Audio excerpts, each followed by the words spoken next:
सभी को राधे राधे भाई।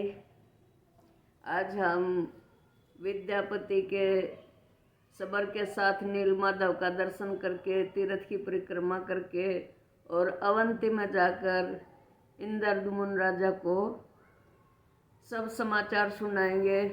कौन? विद्यापति। फिर उसके आगे जैमिनी जी कहते हैं, ब्राह्मण की बात सुनकर सबर ने अविनाशी भगवान विष्णु का ध्यान करते हुए कहा, विप्रवर,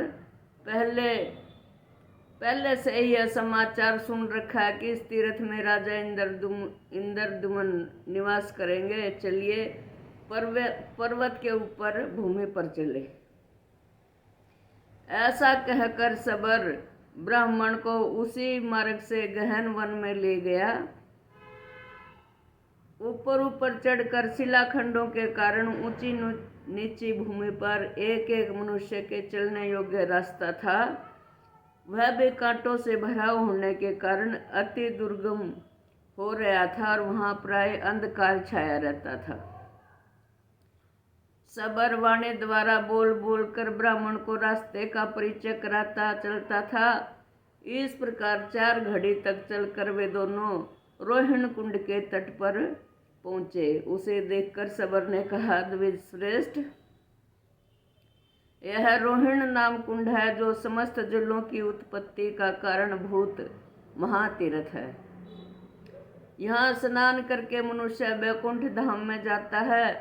इसके पूर्व भाग में यह महान कल्प वृक्ष है, जिसकी छाया में जाकर मनुष्य ब्रह्म हत्या का विनाश कर देता है। इन दोनों के मध्य भाग में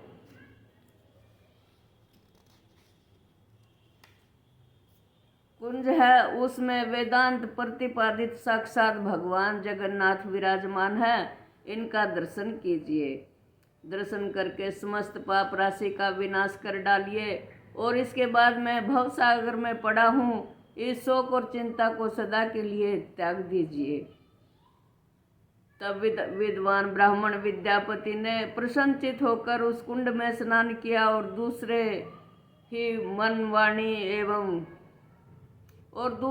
मन वाणी एवं मस्तक द्वारा भगवान को प्रणाम करके हर्ष गदगद वचन बोलकर उनकी स्तुति की। प्रभु, आपकी प्रकृति और पुरुष से सर्वदा अतीत पुरुषोत्तम है और सर्वव्यापी एवं परात्पर हैं। इस चराचर जगत को भिन्न भिन्न अवस्थाओं में परिणत करने वाले आप ही हैं। परमार्थ स्वरूप परमेश्वर, आपको नमस्कार है। जगतपते श्रुति, स्मृति, पुराण और इतिहास द्वारा प्रतिपादित समस्त कर्मों से एकमात्र आपकी ही आराधना होती है, जिसके चरण कमलों के संयोग से सर्व तीर्थमयी गंगा सब लोगों को पवित्र करती है।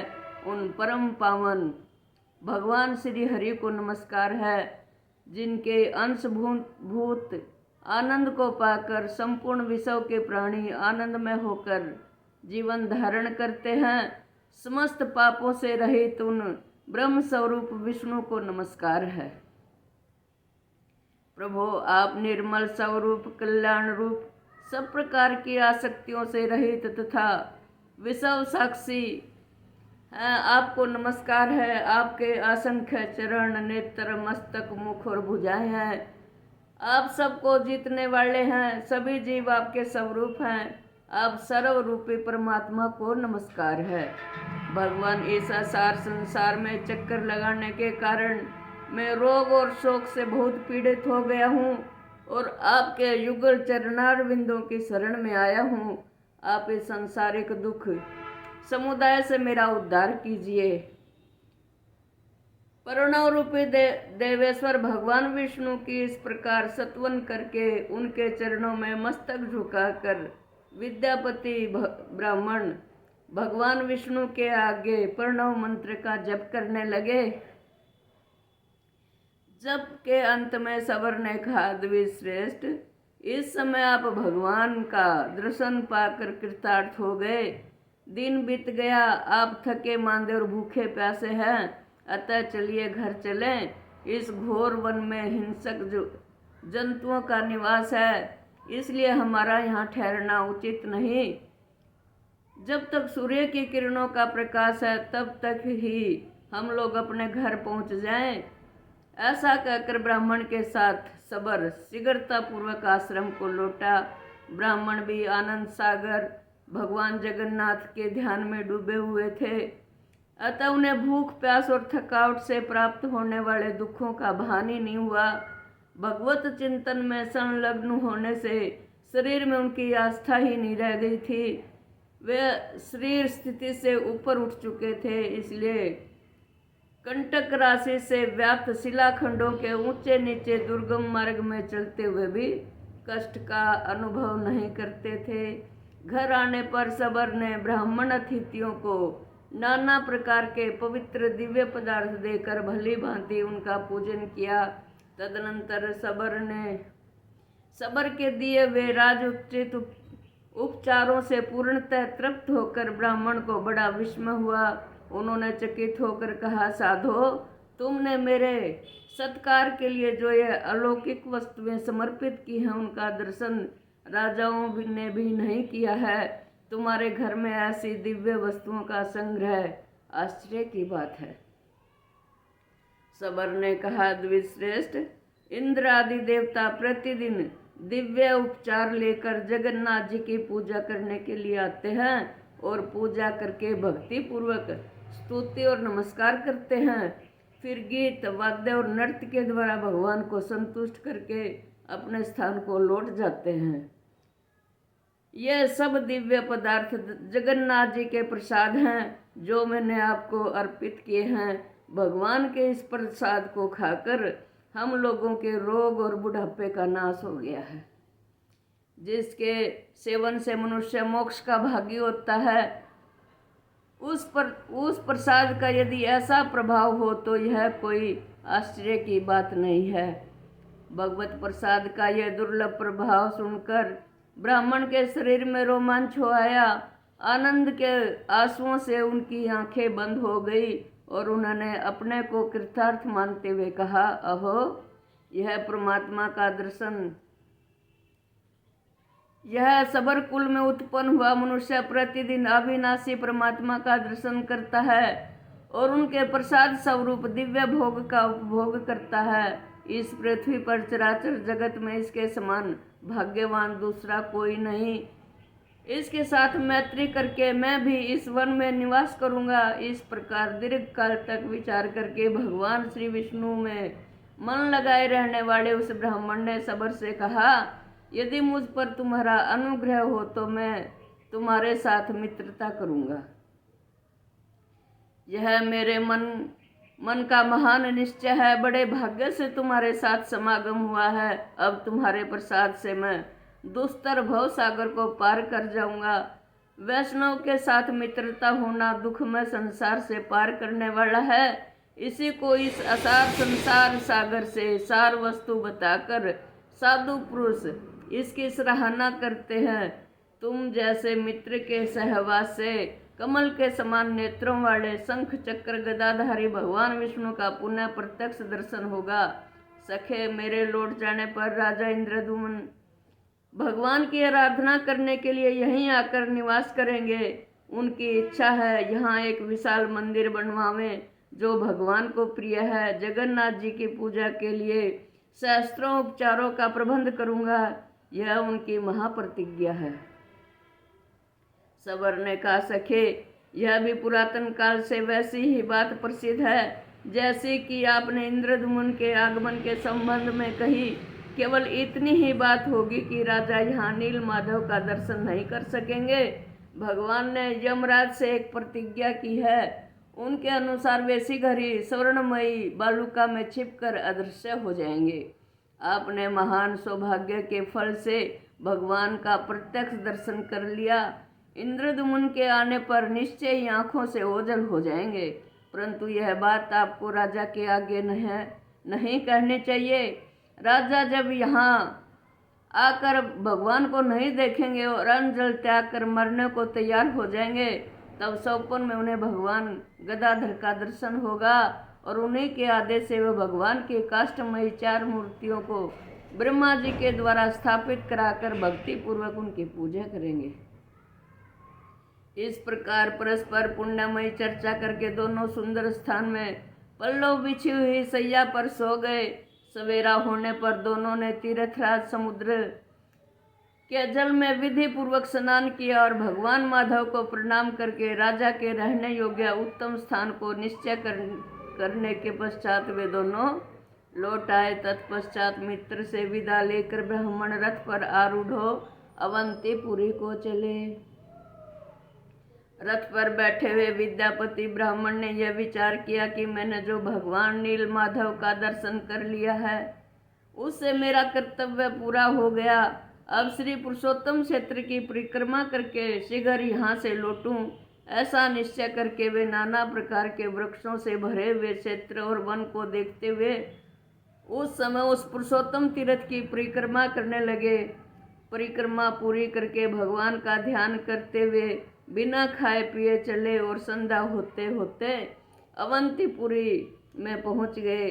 दूतों ने महाराज को उनके लौटने का समाचार सुनाया। सुनकर महाराज इंद्रद्युम्न बहुत प्रसन्न हुए।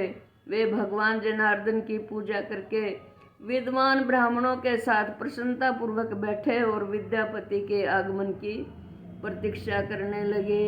इसी समय प्रवेश मार्ग बताने वाले छड़ीदार सिपाहियों और द्वारपालों द्वारा सूचित किए हुए रास्ते से उत्कंठित पूर्ववासियों के साथ विद्यापति ब्राह्मण ने भगवान नील माधव की प्रसाद स्वरूप सुंदर माला हाथ में लेकर राजा के आगे दरबार में प्रवेश किया। उन्हें देखकर राजा सिंहासन से उठ खड़े हुए और हे जगदीश प्रसन्न होइए ऐसा कहते हुए उनके समीप गए। तत्पश्चात यूँ बोले, आज मेरा जीवन जन्म और कर्म दोनों ही दृष्टियों से सफल हो गया, क्योंकि इस समय मैं यहाँ प्रसाद माला के रूप में साक्षात माधव का दर्शन कर रहा हूँ। संसार के समस्त पापों का विनाश करने वाली भगवान विष्णु के मस्तक पर चढ़ी हुई इस दिव्य माला को मैं प्रणाम करता हूँ। जिनके चरण कमलों की धूलि को अपने मस्तक में लगाकर ब्रह्मा आदि देवता ने महान ऐश्वर्य प्राप्त किया है, उन भगवान विष्णु के श्री अंगों में लगे हुए उज्ज्वल अंग रांग से संयुक्त पुष्पों की आधारभूत इस माला को मैं प्रणाम करता हूँ। हे नीलाचल के शिखर को विभूषित करने वाले पापहारी हरि, आपकी जय हो। शरणागतों की पीड़ा दूर करने वाले श्रीमान नारायण, मैं आपकी शरण में आया हूँ, मेरा उद्धार कीजिए। अश्रु गदगद वाणी से इस प्रकार कहते हुए राजा इंद्रद्युम्न ने धरती पर मस्तक रखकर भगवान को प्रणाम किया। उस समय उनके अंग अंग में रोमांच हो आया। वे विद्यापति ब्राह्मण भी समस्त पापों से रहित हो भगवान माधव का ध्यान करते हुए राजा के सम्मुख उपस्थित हुए और इस प्रकार बोले, अपने तेज से संपूर्ण लोकों के पापों का निवारण करने वाले परम बुद्धिमान नीलाचल शिखर निवासी भगवान श्री माधव आप पर अनुग्रह करें। यूँ कहकर विद्यापति ने वह माला राजा इंद्रद्युम्न के गले में डाल दी। राजा ने भी उठकर अपने हृदय पर लटकती हुई माला को देखकर ऐसा माना कि इसके रूप में साक्षात भगवान लक्ष्मीपति ही मेरे हृदय में आ गए। फिर दोनों हाथ मस्तक पर जोड़कर उन्होंने अपने नेत्र कुछ कुछ बंद कर लिए और आनंद के आंसुओं से गद गद कंठ होकर श्री हरि का इस प्रकार से स्तवन किया। इंद्रद्युम्न बोले कि समस्त संसार की सृष्टि पालन और संहार रूपी शिव के कारीगर आपकी जय हो। अपने शिव रूप में रोम रोम में लीला से ही असंख्य ब्राह्मणों का भार धारण करने वाले नारायण आपकी जय हो। प्रभु आप सबके अंतर्यामी तथा शरणागतों का दुख दूर करने वाले हैं। ब्रह्मा इंद्र तथा रुद्र आदि देवताओं के मुकुट से आपके चरणार बिंदों की पवित्र विचित्र शोभा होती है। आप दीनों अनाथों विपत्तिग्रस्त प्राणियों की रक्षा में सदैव तत्पर रहते हैं। अकारण करुणा वरुणालय परातत्पर आपकी जय हो। जगन्नाथ भगत वत्सल में अनादिकाल से भ्रम में भटकने वाला दीन मनुष्य एकमात्र आपकी शरण में आया हूँ, आप मेरी रक्षा करें। इस प्रकार स्तुति करके राजा अपने आसन पर बैठे। उस समय गृहस्थ, ब्रह्मचारी, वानप्रस्थ एवं सन्यासी सब उन्हें घेरे हुए थे। 18 विद्याओं में कुशल यज्ञ करता ब्राह्मणों के साथ राजा ने बहुत आदर पूर्वक विद्यापति का पूजन किया और अपने सामने चौकी पर बिठाकर आदि से ही कुशल समाचार पूछा। पुरुषोत्तम क्षेत्र के महत्तम, नीलमणि विग्रहधारी भगवान विष्णु की महिमा तथा स्वरूप के विषय में भी प्रश्न किया तथा विद्यापति ने अपने अनुभव में आए हुए सबर द्वीप में प्रवेश से लेकर समुद्र में स्नान करने तक के पुरुषोत्तम क्षेत्र संबंधी समस्त वृतांत को विस्तार पूर्वक कह सुनाया। नीलाचल पर चढ़ना, नील माधव का दर्शन करना, रोहिणी कुंड में स्नान करना, कल्प वृक्ष की महिमा, नरसिंह आदि स्वरूपों की प्रतिष्ठा, 8 शिव और 8 शक्तियां की स्थिति, रथ से घूमकर देखी हुई पुरुषोत्तम क्षेत्र की लंबाई और चौड़ाई सब का क्रमशः यथावत वर्णन किया। वह अद्भुत वृतांत सुनकर प्रसन्नचित हुए राजा इंद्रद्युम्न ने कहा कि भगवान नीलेंद्र मणि में विग्रह वाले भगवान विष्णु के स्वरूप का यथार्थ वर्णन कीजिए। विद्यापति बोले कि राजन, मैं भगवान जगन्नाथ की उस दिव्य मूर्ति का वर्णन करता हूँ जिसे इस चरम चक्षु से देखकर मनुष्य मोक्ष भाजन बन जाता है। भगवान की वह मूर्ति बहुत प्राचीन तथा इंद्र नीलमणि नामक प्रस्तुत की बनी है। ब्रह्मा, रुद्र और इंद्र आदि देवता प्रतिदिन जाकर उसकी पूजा करते हैं। यह दिव्य माला देवताओं ने ही पूजा में चढ़ाई थी। राजन, यह न तो कभी मलिन होती है और न कभी इसकी सुगंध ही कम होती है। भगवान के दिव्य उपहार में आए हुए प्रसाद के भक्षण करने से मेरे समस्त पाप क्षीण हो गए और मैं देवताओं के सदृश अलौकिक तेज से संपन्न हो गया हूँ। क्या आप इस बात को नहीं देख रहे हैं महाराज? वहाँ भोग और मोक्ष दोनों एक ही साथ स्थित हैं। बुढ़ापा, रोग और शोक आदि दुखों का वह अत्यंत अभाव है। उस तीर्थ में विकसित नीलकमल के सदृश विशाल नेत्रों वाले साक्षात भगवान जगन्नाथ प्रसन्न वदन से विराजमान है, जो शरणागतों को अमृत में मोक्ष प्रदान करते हैं। बोलो जगन्नाथ की जय। जय जगन्नाथ, जय जगन्नाथ, जय जगन्नाथ। राधे राधे।